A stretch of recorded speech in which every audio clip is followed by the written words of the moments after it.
Ugh, gosh. Hi and welcome to the Ruby Tuesday. My name's Ruben and this is my review for La Fortuna, a series that has 6 episodes. It debuted on Movie Star Plus, but mostly everybody's going to see it on AMC's, not The Walking Dead, AMC's La Fortuna, because it's now an original on their channel. They're releasing the first 2 episodes and then subsequently it's going to be 2, I think, and 2 maybe again.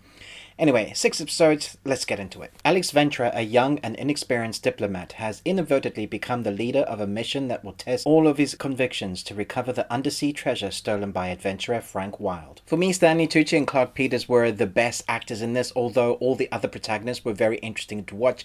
It is a very different series, and I think if you go in this thinking it's an adventure of I guess treasure hunters and people fighting each other to get that treasure, it's kind of not. It kind of starts of where somebody has the treasure and then they fight over who has the rights to own the treasure. So it ends up being a series that has multiple languages in Spanish and English, jumping back and in between each episode depending on where they are, filmed on multiple locations and has multiple languages and has multiple time zones, because one of the episodes or a couple of the episodes they have these flashbacks to where you see the recreation of this, where this treasure came to be and how it came to be in the ocean.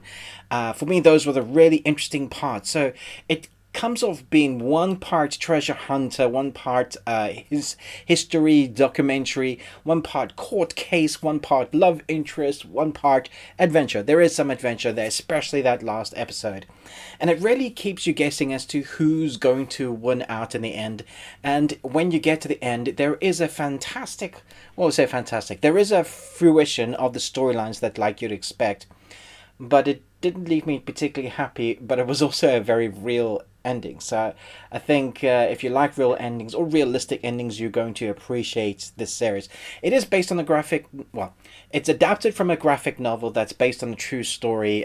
So we have 6 episodes. It's very well filmed, but it has a really weird feeling to it. It has a multiculturalness to it. We have Stanley Tucci, who is this veteran actor who brings he plays, I guess, the bad guy, the treasure hunter that's stealing treasure that doesn't necessarily belong to him. And his character is interesting. I feel like they could have spent more time on his character because I felt like there was more to develop there. But really, we are on the group, the team that are trying to get this, and they have to pull out every stop they can because the bad guy, Stanley Tucci's character, is formidable. He's really clever. And there's also this story between our 2 main protagonists, between Stanley Tucci and Clark Peters. They have this old rivalry, and that comes into play. So it's a multi-layered, multicultural story that I found very interesting and different. I did go into it thinking that it's going to be like this treasure hunter storyline, and it took me a while to adjust my expectations to realize what it is while I was watching. Once I did that, I thoroughly enjoyed it. I thought the performances were good. I thought the recreation was spectacular. I thought the subtle nuances of the laws that they were trying to circumnavigate to get what is rightfully theirs back to there, I thought that was good. I thought the father and daughter relationship was well played, but again, that's the Stanley Tucci character. I wanted more of that. So there's a lot going into this. I do think it will take you a couple of episodes to be invested in the characters, and I think it should have been left as a one and done sort of series, where 6 episodes, like on Netflix, they just drop the whole lot.